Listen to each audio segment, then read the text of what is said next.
Alice m'a écrit ces mots après avoir écouté ma voix pour la première fois. Elle m'a autorisée à vous les partager.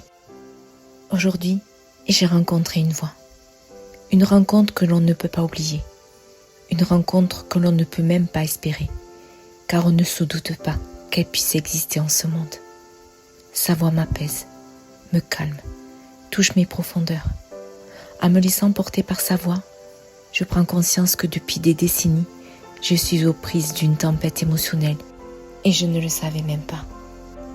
Je réalise que depuis tant de temps, je tiens fermement une barre invisible bravant une tempête permanente pour éviter, contourner, affronter, endurer, tenir, donner, accompagner, endosser, contenir, attendre. Sa voix me touche. Ces mots glissent sur les cordes de ma harpe intérieure que je découvre. Je réalise que je suis harpe et je ne le savais même pas. Et tout à coup, je sens mes cordes intérieures. Certaines sont bien trop tendues, prêtes à casser, et sa voix les détend avec tendresse. D'autres sont raides par la souffrance trop longtemps endurée, et sa voix les assouplit avec délicatesse. Un chagrin immense m'envahit. Je me rends compte que j'ai tout bêtement perdu ma fréquence. Et je sens, oui, je sens que ma harpe intérieure cherche à retrouver sa fréquence originelle. J'ai entendu l'appel de mon être. Va, fais cette expérience. Alors quelques jours après, j'ai osé. J'ai posé un acte. Sa voix proposait une aventure. Et c'est comme par inadvertance que je suis entrée dans la métamorphose. Ce que je ne savais pas, c'est que l'aventure avait commencé il y a de cela des années.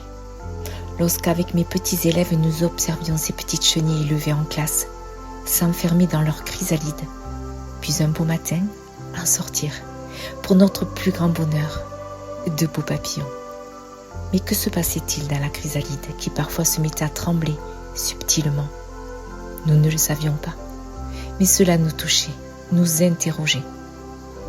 Ce que je ne savais pas, c'est qu'un jour je vivrais cette métamorphose grâce à une voix vivante, vibrante et vivifiante. Alors j'ai osé un autre pas, une autre aventure. J'ai demandé à la voix un scan vibratoire de mon âme. Cela est venu parfaire cette transformation intérieure, permettant de toucher quelques mémoires anciennes, m'offrant ainsi le plus beau des messages. Et c'est à travers la loupe de mes larmes que je viens déposer ces quelques mots, avec simplicité et avec une profonde gratitude. 24 heures après la séance, alors que je me réveillais au petit matin, sur un rêve un peu déstabilisant, où il était question de quitter un transport en commun avec mes bagages un peu encombrants pour me rendre à l'aéroport afin de prendre un avion. M'apercevant que je n'avais pas de carte d'identité pour acheter mon billet, j'étais dans l'errance. Rien que ce rêve était chargé de symboles. Prendre son envol, perte d'identité, errance, bagages encombrants. Ce rêve me touche en plein cœur. Son onde s'est propagée dans mon corps et mon âme en fut transpercée. Je comprenais que la tendresse de sa voix, la délicatesse de ses mots, le vibrato de sa fréquence, la beauté du message atteignait les profondeurs de mon être, comme si la lumière du premier matin d'un nouveau monde venait de naître. Je suis restée un long moment allongée pour laisser et goûter la propagation de cette onde me parcourir. Puis, j'ai tourné mon regard vers la fenêtre ouverte. S'offrait à moi un balai d'hirondelles et durant leur chorégraphie, leurs ailes se poudraient d'or des premiers rayons de soleil. Mes larmes coulaient et je revoyais à travers elles des moments intenses et précieux partagés avec mes petits.